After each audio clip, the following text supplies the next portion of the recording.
नमस्कार। BA part प्रथम का द्वितीय प्रश्न पत्र भारतीय समाज, जिसमें कर्म एवं भाग्य पर आज हम बात करेंगे। यह इसलिए महत्वपूर्ण हो जाता है कि कुछ लोगों के द्वारा यह कहा जाता है कि कर्म से बड़ा भाग्य होता है, क्योंकि कई बार कई व्यक्ति अच्छे कर्म होने के बावजूद भी उन्हें काफ़ी मुसीबतों का सामना करना पड़ता है। परिणाम स्वरूप लोग यही कहते हैं कि इनके भाग्य में नहीं लिखा हुआ है सुख, इसलिए इन्हें दुख भोगना पड़ रहा है।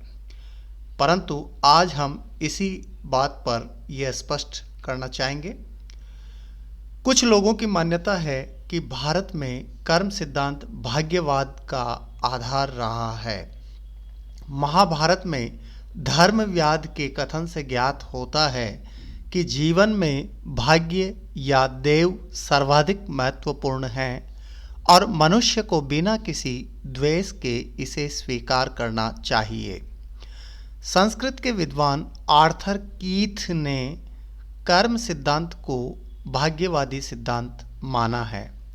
मैकडोनल्ड का कथन है कि पुनर्जन्म तथा कर्म सिद्धांत के सम्मिलित प्रभाव के फलस्वरूप व्यक्ति को एक और इस जन्म को पूर्व जन्मों का प्रतिफल मानकर भाग्य पर संतोष करने की प्रेरणा मिलती है, और दूसरी ओर इससे व्यक्ति की क्रियाशीलता शिथिल हो जाती है और वह विरक्ति की ओर उन्मुख होता है।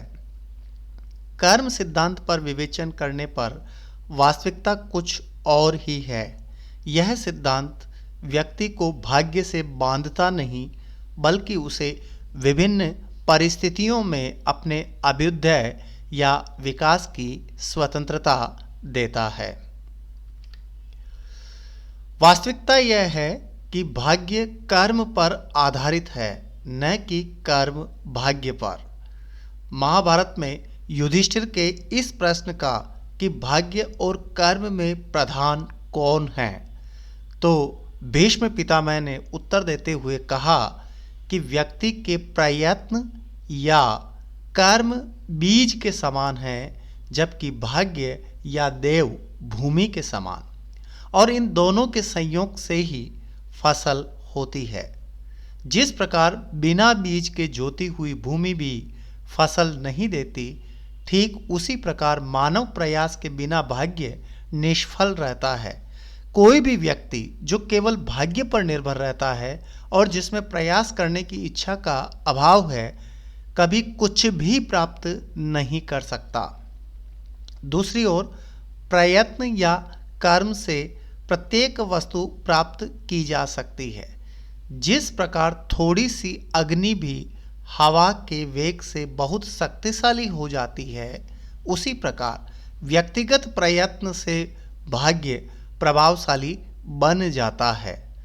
दूसरी ओर जिस प्रकार तेल के घटने से दीपक का प्रकाश मंद पड़ जाता है, उसी प्रकार प्रयत्न या कर्म को छोड़ने से भाग्य भी घट जाता है। अब यहाँ पर जो युधिष्ठिर के जो प्रश्न है और उसका जो जवाब भीष्म पितामह ने दिया था, उसमें केवल ये सार निकलता है कि व्यक्ति को कर्म करना चाहिए और कर्म के आधार पर ही भाग्य बनता है। यदि व्यक्ति कर्म करना छोड़ दे तो भाग्य भी निष्फल हो जाएगा। इसका मतलब भाग्य जो है वो कर्म पर टिका हुआ है। अगर वह कर्म करेगा तो भी उसी कर्म के अनुसार भाग्य भी बनता जाएगा। स्पष्ट है कि कर्म के बिना भाग्य निष्फल रहा है, परंतु इतना अवश्य मानना पड़ेगा कि भारतीय समाज में कर्म के सिद्धांत ने लोगों को भाग्यवादी बनाने में योग अवश्य दिया।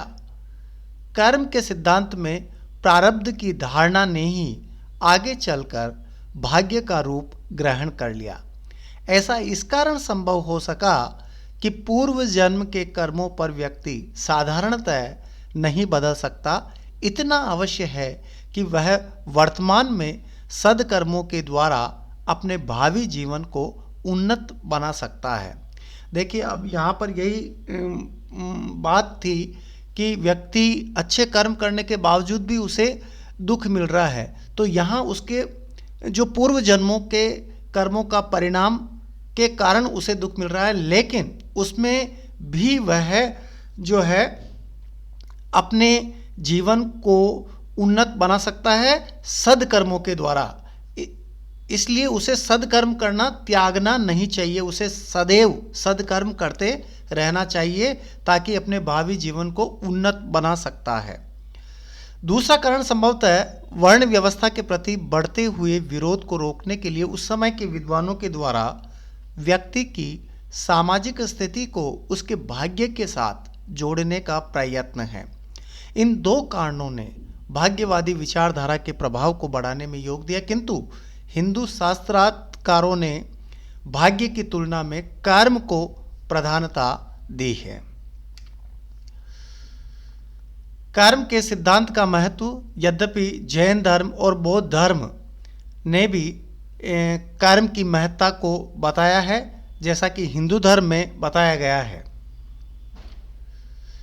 कर्म का सिद्धांत निरंतर कर्म करते रहने और प्रगति के पथ पर आगे बढ़ते रहने की प्रेरणा प्रदान करता रहा है।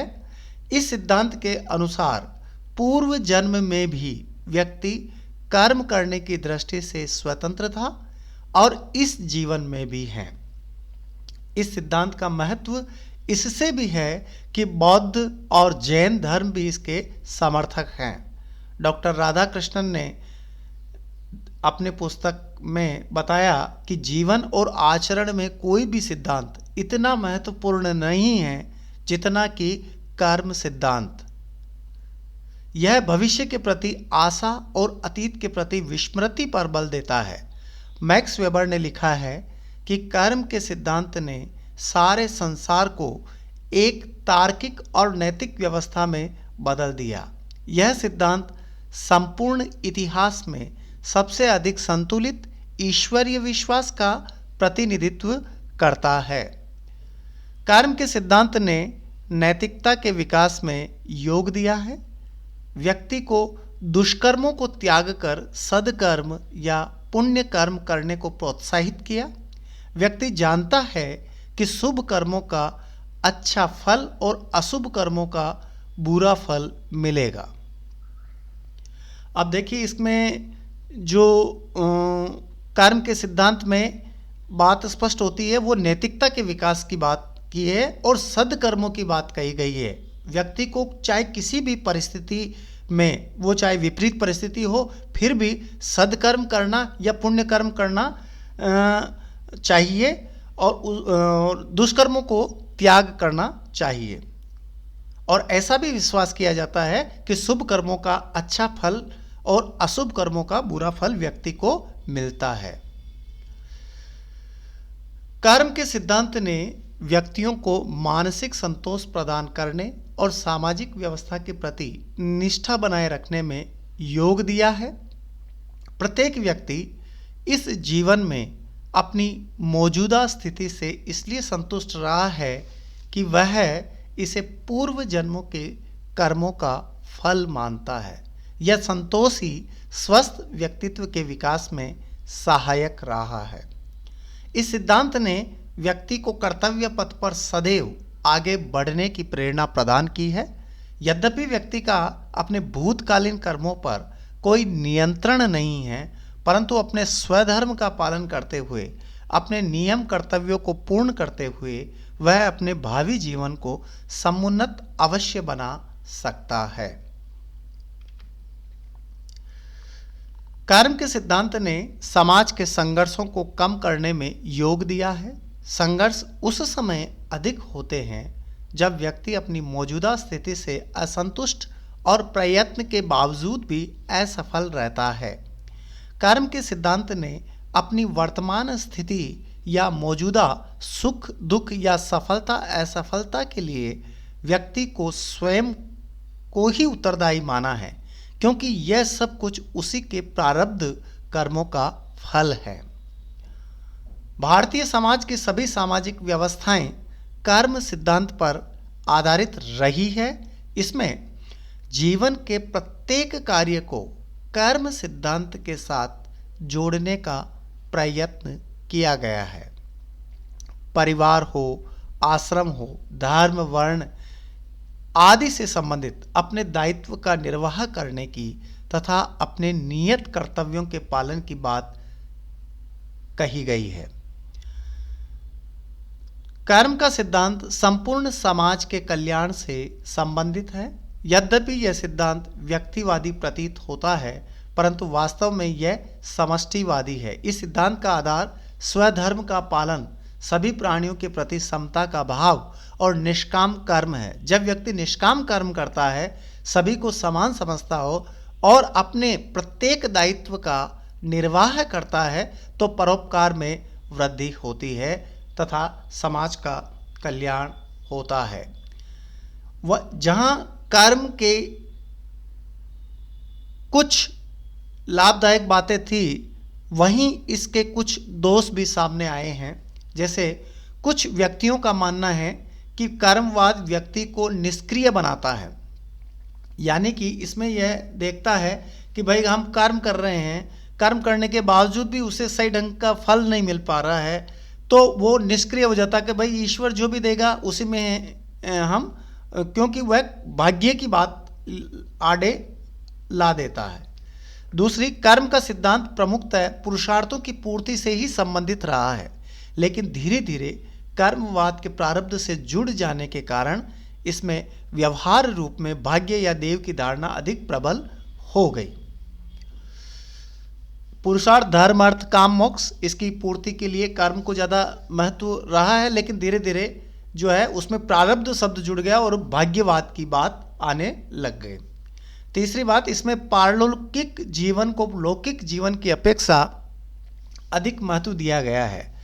यानी इसमें यह कहा गया कि आप इस जन्म में अगर कर्म अच्छे करोगे तो परलोक में यानी आने वाले जीवन में आपको जो है उसका पुण्य कर्म मिलेगा। तो यहाँ पर जो परलोक जीवन की बात कही गई है।